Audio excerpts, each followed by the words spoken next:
গ্যাস্ট্রোএসোফেগাল reflux disease, যাকে আমরা সংক্ষেপে জিইআরডি বলি। আজ আমরা জানব জিইআরডি বা গ্যাস্ট্রোএসোফেগাল রিফ্লাক্স ডিজিজ কী বা কেন হয়, এর লক্ষণ বা সিমটমসগুলো কী কী, এবং এই জিইআরডির জন্য কী পরীক্ষা করতে হয় এবং এর চিকিৎসা কী, এই ভিডিওর মাধ্যমে জানব। প্রথমে জানব জিইআরডি কী। জিইআরডির এর পুরো নাম গ্যাস্ট্রোএসোফেগাল রিফ্লাক্স ডিজিজ, যাকে আমরা জিইআরডি বলে থাকি। আমরা যখন কোনো কিছু খাই যেগুলি পাকস্থলীর মধ্যে যায় এবং পাকস্থলীর মধ্যে কিছু অ্যাসিড থাকে, এই খাবার বা অ্যাসিড কোনো কারণে যদি ওপরের দিকে উঠে আসে তখন তাকে জিইআরডি বা গ্যাস্ট্রোএসোফেগাল রিফ্লাক্স ডিজিজ বলে। এটি সাধারণত রাত্রিবেলায় হয় আর বেশি খাবার পরে হয়। এই ধরনের সমস্যা দেখতে পাওয়া যায়।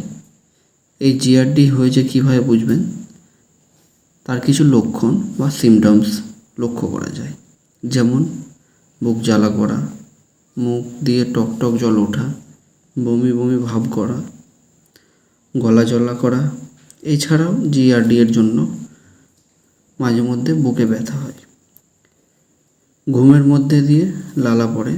এই ধরনের লক্ষণ দেখলে আপনি অনুমান করতে পারেন যে এটি জিইআরডি বা গ্যাস্ট্রোএসোফেগাল রিফ্লাক্স ডিজিজ। এটি কেন হয় তার কিছু রিস্ক ফ্যাক্টর আছে। যেমন কেউ অনেক মোটা হয়, তার ক্ষেত্রে অনেক সময় এটি দেখা যায়। ধূমপান করা, মদ্যপান করা ইত্যাদি কারণে জিইআরডি হয়ে থাকে। এছাড়াও প্রেগনেন্সি হওয়ার সময়, আবারও খুব বেশি তেল, ঘি, চর্বি ইত্যাদি খেলে হয়।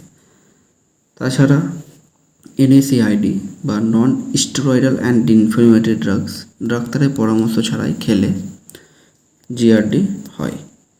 এই এনএসএআইডি এটি ব্যথা কমানোর ঔষধ। এই ধরনের ব্যথা কমানোর ঔষধ খাওয়ার আগে ডাক্তারবাবুরা গ্যাসের ওষুধ দিয়ে থাকে। এই জিইআরডি সময় মতো চিকিৎসা না করলে তবে বেশ কিছু সমস্যা দেখা দিতে পারে। যেমন খাদ্যনালীতে বা পাকস্থলীতে এক ধরনের ঘা হতে পারে, যাকে আমরা পেপটিক আলসার বলি।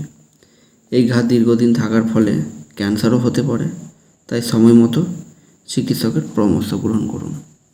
জিইআরডি হয়েছে কিনা তা জানার জন্য ডাক্তারবাবুরা আপার জিআই এন্ডোস্কোপি টেস্ট করতে বলেন, যেটা মুখের ভিতর দিয়ে নল ঢুকিয়ে পরীক্ষা করা হয়।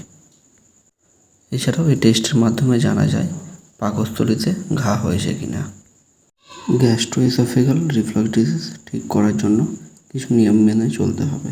যেমন মদ্যপান ছাড়তে হবে, ধূমপান বন্ধ করতে হবে, এনএসএআইডি ঔষধ নিজে থেকে খাওয়া বন্ধ করতে হবে।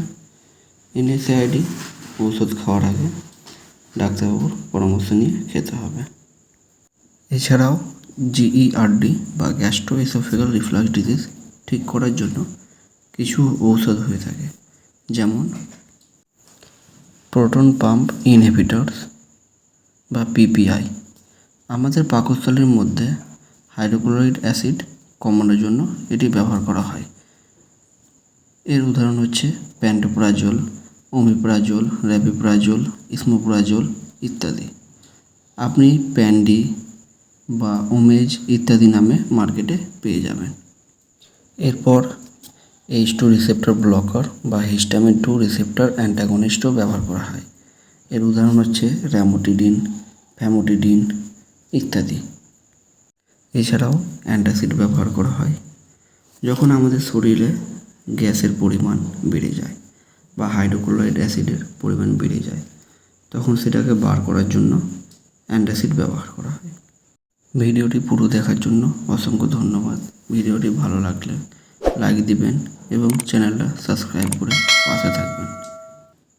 এর পরের একটি ভিডিওর মাধ্যমে গ্যাস্ট্রোইন্টেস্টিনাল ডিসঅর্ডার, পেপটিক আলসার এবং ইনফ্লেমেটরি বাউল ডিজিজ নিয়ে আলোচনা করব।